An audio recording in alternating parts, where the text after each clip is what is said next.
Welcome to the tour of the Lifesavor. Brief introduction to how it works. The remote control here, right is to unlock and left is to lock, so I can unlock the car.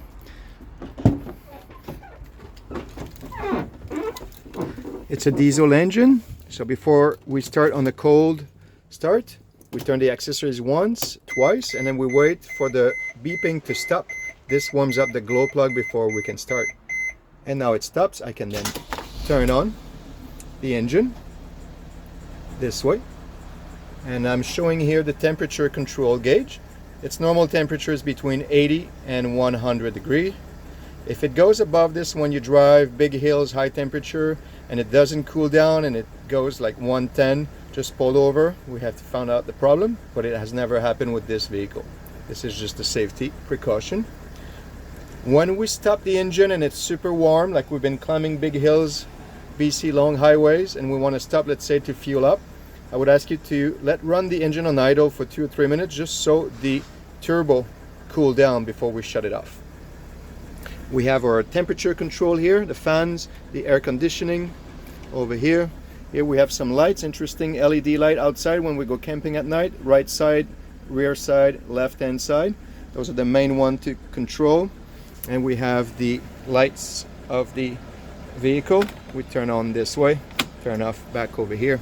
We have electric mirrors settings on those. And since it's a big vehicle, please use them appropriately. And also the bottom one, which will help you with the blind spot. If you see your rear wheel and a big side next to your vehicle, it will really help you with your blind spots. We have the radio control over here, and we have in here we have a safety fire extinguisher and tools for tires. If we get flat tires, the jack is under the footrest of the passenger seat. Here we have a bit of a sunshade, we have a drying rack, and this is the access to the back cabin sliding window. The diesel trap is here. When your door is closed, it locks the gap, and it's diesel only. Low sulfur. Petro-Canada is probably one of the best one we have. Now we are plugged into shore power. So I'll show you how it works inside when we are plugged in shore power. When plugged in shore power, I have full power access to lights control, ceiling lights, big lights, LED lights in the cabinets. We have an extra lights over here. We also have the fridge running, refrigerator is running, and we know that it's running because the green light is on the outlets. When we don't have shore power and we are needing of some power, inside the vehicle is really important to have this inverter turned on. So it is on right now. It's reading the battery voltage. I can turn it off by pressing 1 second.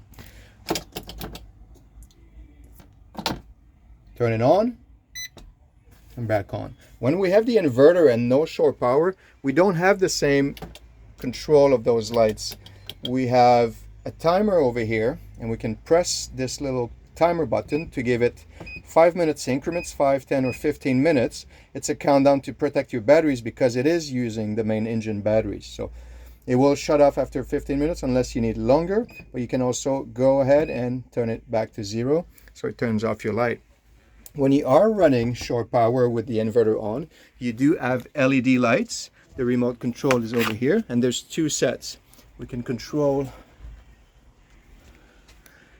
this set of light and this set of light with this remote control. The sink runs on 12 volt. Here's your switch. When you turn on, it goes.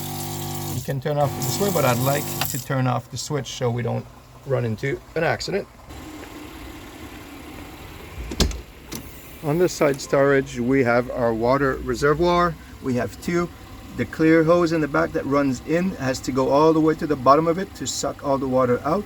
When it's finished, we can switch the tank by pulling this cable and putting it in the second tank. We have an empty jerry can, another fire extinguisher here, and the propane tanks here if you want to barbecue outside. This was a brief tour, introduction of the Lifesavor Sprinter 2015. Remember to lock the door, close the front door last.